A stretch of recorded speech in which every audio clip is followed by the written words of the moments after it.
بسم اللہ الرحمن الرحیم۔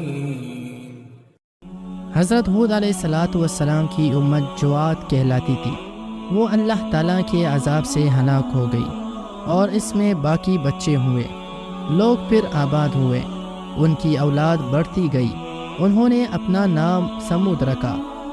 یہ لوگ بھی آہستہ آہستہ بت پرستی کرنے لگے اور برے کاموں میں پڑ گئے، تو اللہ نے ان کے پاس حضرت صالح علیہ السلام کو نبی بنا کر بھیجا۔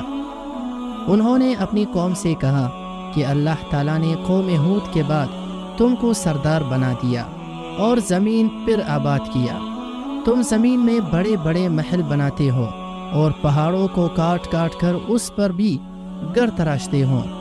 تم اللہ کی نعمتوں کا شکر ادا کرو اور زمین میں فساد مت پھیلاؤ۔ ان کی قوم کے امیر اور سردار لوگ جو غرور کرتے تھے، انہوں نے ان غریبوں سے پوچھا جو صالح علیہ السلام پر ایمان لے آئے تھے کہ بھلا تم کو یقین ہے کہ صالح کو اللہ نے نبی بنا کر بھیجا ہے؟ ان غریب ایمان والوں نے کہا کہ ہاں، ہم کو یقین ہے کہ حضرت صالح علیہ السلام کو اللہ تعالیٰ نے نبی بنا کر بھیجا ہے۔ اس پر مغرور امیر کہنے لگے کہ اچھا، تم ایمان لاؤ، ہم تو ایمان نہیں لاتے۔ ان امیر لوگوں کو یہ تعجب ہوا کہ اگر اللہ پاک کسی کو نبی بنا کر بھیجتے تو ہم امیروں میں سے کسی کو نبی بناتے۔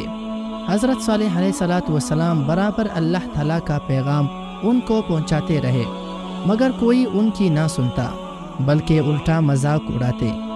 بلکہ آخر میں ان لوگوں نے فیصلہ کر لیا کہ حضرت صالح علیہ السلام سے کہا جائے کہ اگر سچے نبی ہیں تو اس پہاڑ میں سے اونٹنی پیدا کر دے، ہم آپ پر ایمان لے آئیں گے اور جانیں گے کہ آپ سچے نبی ہیں۔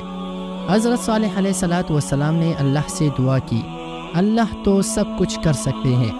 اللہ تعالیٰ نے حضرت صالح علیہ السلام کی دعا قبول کی اور ایک پہاڑی سے اونٹنی کو پیدا کر دیا، لیکن ان کے قوم یہ سچائی دیکھنے کے بعد پھر بھی ایمان نہ لائی۔ یہ اللہ کی اونٹنی ایسی تھی کہ جس چشمے پر جا کر پانی پیتی تھی سب پانی ختم کر دیتی تھی۔ اب تو ان کی قوم کے لوگ اور بھی پریشان ہوئے۔ حضرت صالح علیہ السلام نے اپنی قوم سے کہا کہ دیکھو، اس اونٹنی کے لیے باری مقرر کر لو، ایک روز تمہارے جانور چشمے سے پانی پیے اور ایک روز یہ اونٹنی پیے، لیکن دیکھو اس کو بری نیت سے ہاتھ نہ لگانا، یعنی اس کو تکلیف نہ پہنچانا، ورنہ تمہارے حق میں اچھا نہ ہوگا۔ کچھ روز تک تو وہ اونٹنی کو حیرت سے دیکھتے رہے۔ ان کی قوم کے چند لوگوں نے مشورہ کر کے اونٹنی کو مار ڈالا۔ حضرت صالح علیہ السلام کو اس کی خبر ہوئی تو آپ کو بہت رنج ہوا، اور انہوں نے اپنی قوم سے کہا کہ میں نے تم کو منع کیا تھا کہ اس اونٹنی کو تکلیف مت دینا، ورنہ تم پر جلد اللہ کا عذاب آئے گا، مگر تم نے نہ مانا۔ اب تم لوگ اپنے گھروں میں 3 روز اور مزے کر لو، اس کے بعد اللہ کا عذاب آئے گا جو تم سب کو ختم کر دے گا۔ چنانچہ ایسا ہی ہوا۔ اللہ تعالیٰ نے حضرت صالح علیہ السلام اور ان لوگوں کو بچا لیا جو ایمان لائے تھے، لیکن جو لوگ ایمان نہیں لائے تھے، ایک بڑی ہیبت ناک اور خوفناک آواز پیدا ہوتی جس سے وہ اپنے گھروں میں اندھے پڑے رہ گئے اور مر گئے۔ ایسا معلوم ہوتا تھا کہ کبھی یہ یہاں رہتے ہی نہیں تھے۔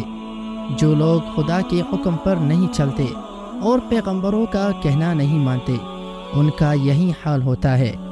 اللہ پاک ہم سب کو اپنے عذاب سے بچائے اور اپنی اور رسول صلی اللہ تعالیٰ علیہ وسلم کی اطاعت نصیب عطا فرمائے، آمین۔